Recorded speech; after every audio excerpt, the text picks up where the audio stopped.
हे भगवान भोलेनाथ, आपके इस पवित्र वीडियो को जो भी लाइक और चैनल को सब्सक्राइब करे उसके जीवन में कभी दुख दर्द मत आने देना। भक्तों, सावन का पवित्र महीना चल रहा है। आज मैं आप लोगों को बेलपत्र संबंधी जानकारी बताऊंगा। सावन के पवित्र महीने में जो बेलपत्र होता है वो गंगा जल से भी ज्यादा पवित्र हो जाता है। आज के इस वीडियो में हम जानेंगे शिवलिंग पर चढ़ा बेलपत्र खाने के फायदे।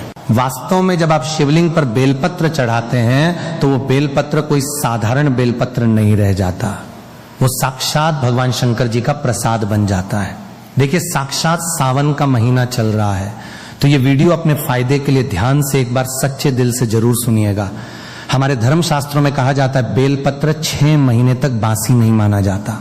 इसका एक बार प्रयोग करने के बाद, अर्थात इसे एक बार शिवलिंग पर चढ़ाने के बाद सुखा के पुनः चढ़ाया जा सकता है। 6 महीने तक कई जगह शिवालय में बेलपत्र उपलब्ध न होने पर इसका चूर्ण, कई ऐसे शिवालय हैं जहां पर बेलपत्र नहीं मिल पाता है, तो वहां पर इसके चूर्ण को भगवान शंकर को चढ़ाते हैं। इसके चूर्ण को भी चढ़ाने का फायदा है। बेलपत्र भगवान शंकर जी को चढ़ाने के पीछे एक पौराणिक कथा है। कथा के अनुसार समुद्र मंथन के दौरान कई चीजों के साथ विष भी निकला। यह विष चारों ओर फैलने लगा। पूरी सृष्टि को बचाने के लिए भगवान शिव ने इस विष को अपने कंठ में धारण कर लिया। इसलिए महादेव को उसे दिन से नीलकंठ भी कहा जाता है। विष के प्रभाव से भगवान शिव के शरीर में तप बढ़ने लगा, जिसकी वजह से आसपास का वातावरण जलने लगा। और उसी समय एक वैद्य से सलाह लेने के बाद जब देवी देवताओं ने सलाह ली तो उस वैद्य ने बोला कि आप उन्हें बेलपत्र अर्पित करें और जल से स्नान कराएं। इसके बाद भगवान शिव के शरीर में जो उत्पन्न गर्मी थी वो शांत होने लगी। तभी से भगवान शंकर जी को बेलपत्र चढ़ाने की परंपरा है। शिवलिंग पर बेलपत्र अर्पित करने के बाद हमें जल जरूर चढ़ाना चाहिए। इससे भगवान शिव को शीतलता मिलती है और उनका हमें आशीर्वाद प्राप्त होता है। हमेशा ध्यान रखना, 3 पत्तियों वाला ही बेलपत्र चढ़ाने चाहिए। जिस तरह बेलपत्र की पत्तियां साफ हों, इस तरह से शिवलिंग पर आपको चढ़ाना चाहिए। इस बात का आपको विशेष ध्यान रखना चाहिए। और कटे फटे बेलपत्र कभी भगवान शंकर को चढ़ाने नहीं चाहिए। इसके पीछे भी एक कथा है, क्योंकि जब भगवान शंकर जी ने जब गणेश जी का शीश काटा था, तभी से भगवान शंकर जी ने संकल्प लिया था कि कभी भी मुझे खंडित चीज नहीं चढ़ाई जाएगी। सबसे भगवान शंकर जी को कभी भी कोई खंडित वस्तु हो, खंडित पात्र हो, खंडित बेलपत्र हो, भूल से भी नहीं चढ़ा सकते हैं। शिवलिंग पर अगर प्रतिदिन बेलपत्र चढ़ाई जाए तो सभी प्रकार की समस्याएं दूर होती हैं। भगवान शंकर जी के भक्तों को कभी भी पैसों की समस्या नहीं रहती। बेलपत्र को तिजोरी में रखने से बरकत आती है। तो ये वीडियो को ध्यान से सुना। वीडियो में मैं आप लोगों को बेलपत्र से जुड़ी हुई संपूर्ण जानकारी बताऊंगा। ये जो वीडियो आज बता रहा हूं, जानकारी बता रहा हूं, ये जानकारी आप लाखों रुपए खर्च करेंगे फिर भी आपको कोई नहीं बताएगा। अधूरा ज्ञान हमेशा खतरनाक साबित होता है। इसलिए सच्चे दिल से भगवान शिव की इस वीडियो को पूरा अवश्य देखें। मैं जो भी बेलपत्र खाने के फायदे बताऊंगा ये आपको कोई भी यूट्यूब में नहीं बताएगा। आइए जानते हैं बेलपत्र संबंधित कुछ ऐसी विशेष जानकारी। दोस्तों, आगे बढ़ाने से पहले सच्चे दिल से कमेंट बॉक्स में भगवान शिव के समर्पित अपना प्यार अवश्य दिखाएं। आप कितना प्यार करते हैं कमेंट बॉक्स में जरूर लिखें। हर हर महादेव, ओम नमः शिवाय। और हमारे चैनल को सब्सक्राइब को जरूर कर लें, एक लाइक तो बनता है। तो जो बेलपत्र है कुछ समय में नहीं तोड़ना चाहिए। कुछ ऐसी विशेष स्थिति जिसमें बेलपत्र नहीं तोड़ना चाहिए। तो हमारे धर्मशास्त्र कहते हैं बेलपत्र को हमेशा चतुर्थी, अष्टमी, नवमी, दशमी, अमावस्या और पूर्णिमा और जो संक्रांति है, इस तिथि में बेलपत्र को कभी भी नहीं तोड़ना चाहिए। और यह भी कहा जाता है सोमवार के दिन बेलपत्र को कभी भी नहीं तोड़ना चाहिए। ऐसे में जब सावन का पहला सोमवार पड़े तो ये बात जरूर गांठ बांध लेने की सोमवार आने से पहले बेलपत्र घर में जरूर लाकर रखें। इसमें शिव जी का खासकर सोमवार के दिन वास माना जाता है, क्योंकि बेलपत्र के संपूर्ण हिस्से में भगवान शंकर जी का वास माना जाता है। इसके मूल में अर्थात इसकी जड़ में ब्रह्मा का वास होता है और इसके मध्य भाग में भगवान विष्णु जी का वास माना जाता है। और जितनी भी इनकी बेलपत्र की पत्तियां हैं इसमें महाशक्ति का वास माना जाता है। इसलिए ध्यान देना कि कभी भी सोमवार के दिन बेलपत्र नहीं तोड़ना चाहिए, चाहे सोमवार के व्रत हो या सावन सोमवार हो। बेलपत्र आप पहले से तोड़कर रख लें दोस्तों। इसके अलावा प्रतिदिन दोपहर के बाद भी बेलपत्र नहीं तोड़ना चाहिए, ऐसा हमारे धर्मशास्त्रों में लिखा है। और अगर आप तोड़ते हैं तो इससे पाप लगता है। बेलपत्र की उत्पत्ति कैसे हुई? आइए जानते हैं। तो इस कंठ पुराण के अनुसार एक बार माता पार्वती के पसीने की कुछ बूंद मढ़ौरा आंचल पर्वत पर जा गिरी, जिससे वहां एक पौधा उगा जो बाद में बेलपत्र के नाम से जाने लगा और बेलपत्र के रूप में यह पूजनीय हो गया। तो आइए इस वीडियो में जानते हैं दर्शकों, बेलपत्र खाने के फायदे। बहुत ही सुंदर वीडियो है, बहुत ही उपयोगी जानकारी है। देखिए, आप जब बेलपत्र को भगवान शंकर जी की शिवलिंग पर चढ़ाते हैं तो वो बेलपत्र एक बेलपत्र नहीं रह जाता, बल्कि वो भगवान शंकर जी का प्रसाद बन जाता है, जो कि आपकी बीमारी को दूर करने में, आपकी पीड़ा को, जीवन में चल रही समस्याओं को दूर करने में वो समर्थ बन जाता है और भगवान का प्रसाद बन जाता है।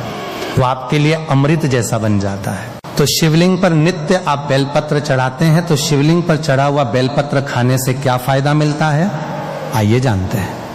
तो शिवलिंग पर चढ़ा हुआ बेलपत्र खाने से शरीर के सभी प्रकार के रोग दूर हो जाते हैं। शरीर के जितने भी रोग होते हैं, ये अगर आप बेलपत्र नित्य खाते हैं तो आप रोगों से बचते रहते हैं। वात दोष, पितृ दोष, कफ दोष, ये तीनों प्रकार के दोष कहे गए हैं। इन दोषों से संपूर्ण रूप से उत्पन्न रोगों में आप इनका नित्य सेवन करते हैं।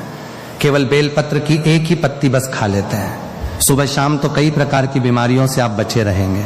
शरीर से पाप मिट जाता है, क्योंकि शिवलिंग पर चढ़ा हुआ होने के कारण यह सिद्ध हो जाता है।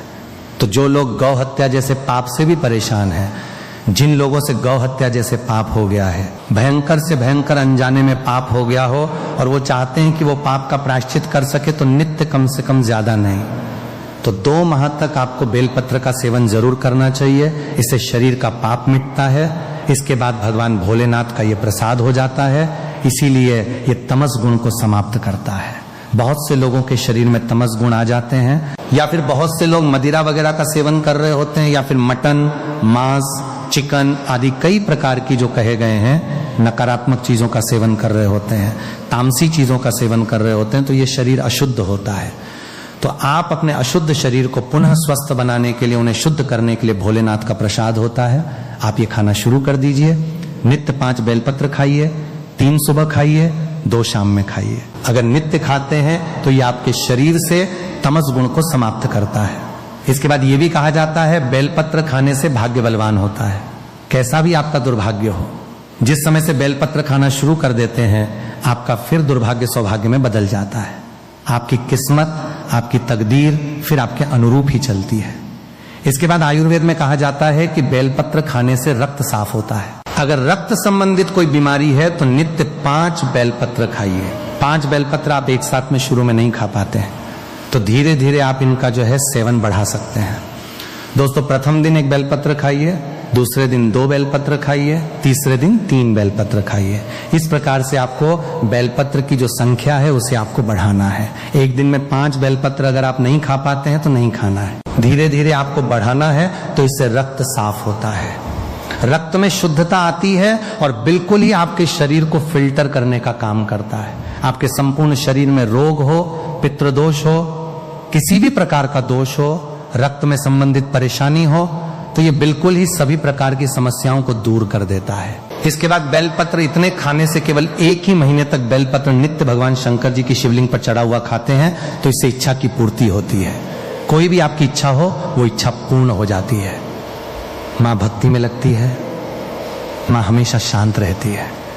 जैसा भगवान शंकर जी का आप चाहते हैं कि माँ आपकी भक्ति में लगे, माँ हमेशा शांत रहे, तो शिवलिंग पर चढ़ा बेलपत्र खाने से माँ भक्ति में लगती है। माँ हमेशा शांत रहती है।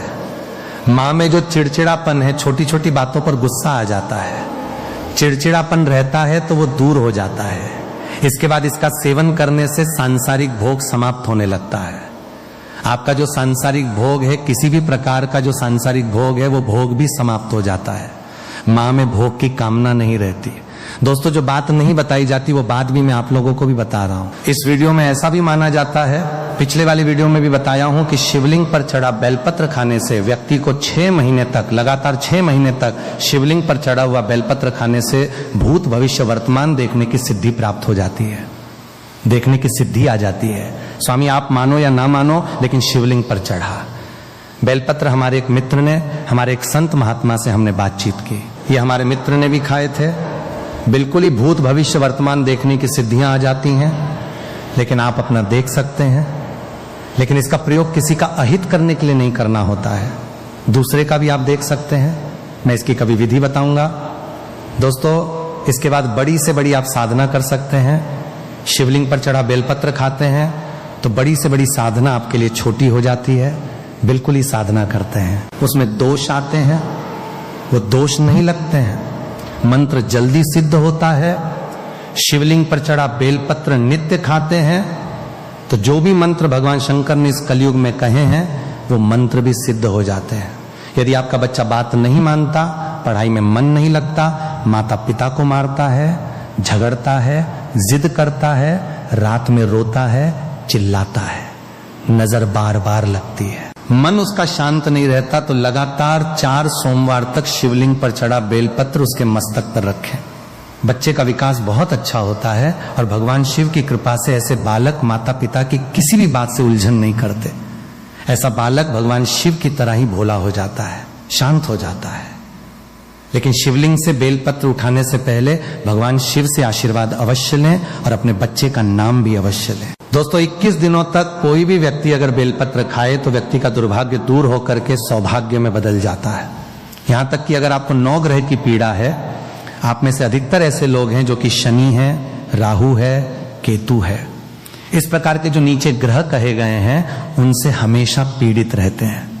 तो आप नवग्रह की पीड़ा से परेशान हैं, कोई मार्ग नहीं सूझ रहा है, काफी जगह पैसा खर्च करते हैं, आप उपाय भी कर पाते हैं, फिर भी नवग्रह की पीड़ा शांत नहीं हो रही, तो केवल शिवलिंग पर चढ़ा बेलपत्र नित्य आपको 5 खाना शुरू कर देना है।